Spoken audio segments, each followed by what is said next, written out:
warahmatullahi wabarakatuh.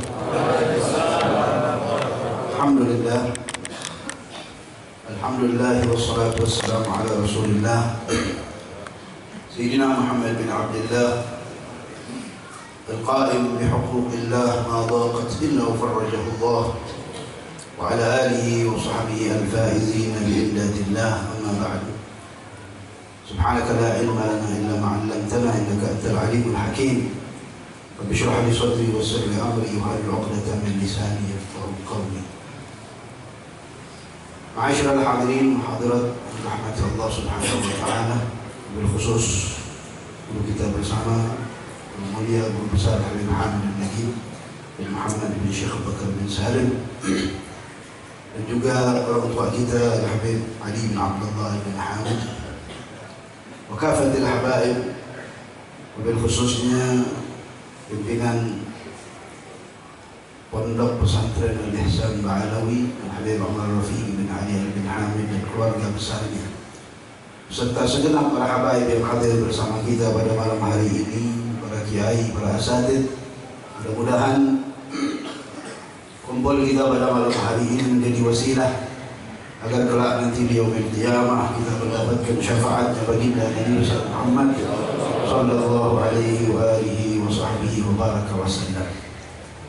Ma'asyiral hadirin wa hadirat yang dirahmati Allah subhanahu wa ta'ala, kita tahu bahwasanya Allah subhanahu wa ta'ala jadikan Nabi kita Nabi Muhammad sallallahu alaihi wa alihi wasallam sebagai al-insanul kamil, makhluk yang paling sempurna yang pernah diciptakan oleh Allah subhanahu wa ta'ala. Dan Allah subhanahu wa ta'ala ingin tunjukkan kepada kita tentang bagaimana kesempurnaan baginda Rasulullah sallallahu alaihi wa alihi wasallam, sampai satu kedudukan yang tidak pernah Allah berikan kepada siapapun, tidak diberikan kepada la malakun mukarrab, malaikat yang dekat sekalipun, wala, dan juga tidak diberikan kepada siapapun rasul utusan Allah subhanahu wa ta'ala, bahkan yang kita kenal dengan kalimullah, najiyullah, khalilullah, nabi-nabi ulul azmi sekalipun tidak diberikan kesempatan yang begitu mulia ini kepada mereka. Satu-satunya yang diberikan oleh Allah subhanahu wa ta'ala adalah Nabi kita Nabi Muhammad sallallahu alaihi wasallam. Nabi kita Muhammad sallallahu alaihi wasallam tidak hanya diberikan kesempatan untuk berbicara, bahkan diberikan kesempatan untuk memandang Allah subhanahu wa ta'ala, yang hal ini didambakan oleh segenap para nabi dan rasul. Bahkan Nabi Musa sekalipun yang pernah meminta kepada Allah, akan tetapi Nabi Musa sendiri tidak sanggup, dan itu di dunia, bukan di Sidratul Muntaha.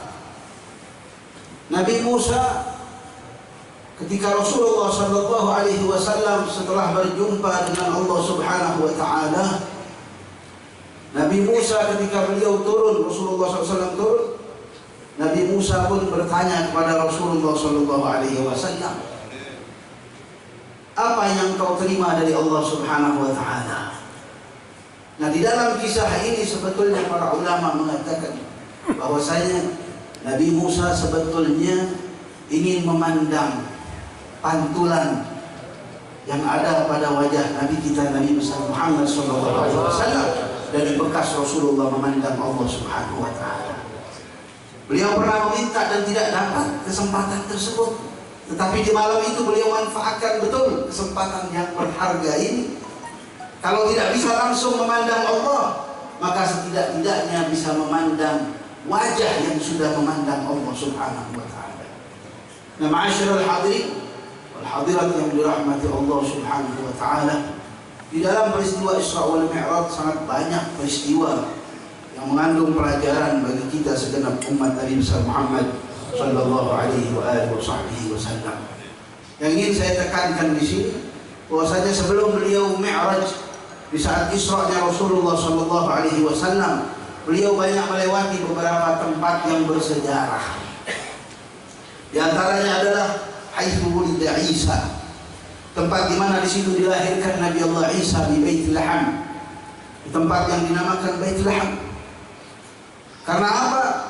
Setiap tempat yang sudah pernah diturunkan rahmat di situ akan terus menetap rahmat tadi, tidak akan pernah hilang. Apalagi di situ adalah tempat yang dilahirkan Nabi utusan Allah, Rasul utusan Allah Subhanahu wa taala. Makanya Rasulullah pun diperintahkan oleh malaikat Jibril, inzil, turun dan laksanakanlah sholat 2 rakaat. Rasulullah melaksanakan sholat 2 rakaat tanpa beliau tahu ini tempat siapa, ini tempat apa, tapi beliau langsung melaksanakannya. Lalu setelah itu barulah malaikat Jibril menanyakan kepada Rasulullah, tahukah kau sudah melaksanakan sholat di mana? Kau sudah turun di tempat apa? Kau sudah turun di sini di mana dilahirkan Isa alaihissalam, Nabi Allah Isa alaihissalam. Dan ini yang kita terus lestarikan Ahlus Sunnah wal Jamaah.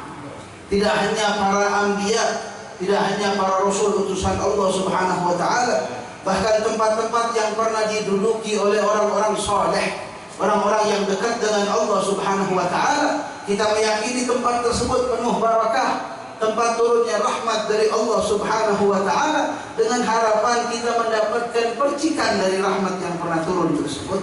Kita bisa mendapatkan bagian dari rahmat yang pernah turun tersebut. Kita dianjurkan bahkan untuk melaksanakan sholat di tempat tadi, di mana di situ pernah diduduki oleh orang-orang saleh, auliya, sulaha. Itu yang kita ambil pelajaran daripada peristiwa yang pernah dialami oleh Rasulullah Sallallahu Alaihi Wasallam.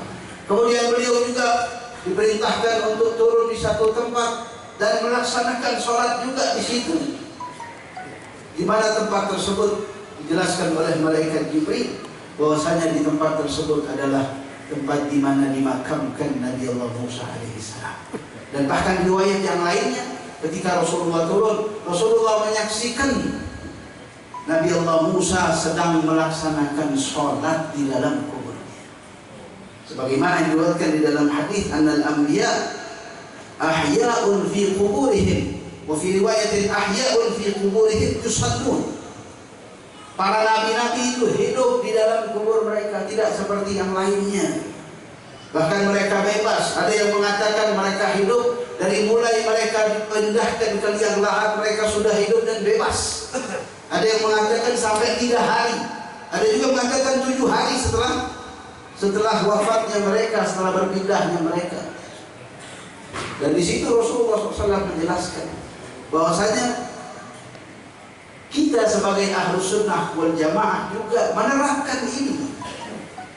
Di dalam apa? Pengamalan ziarah kubur, menziarahi makam, terlebih lagi makam orang-orang saleh, al-auliya, al-anbiya.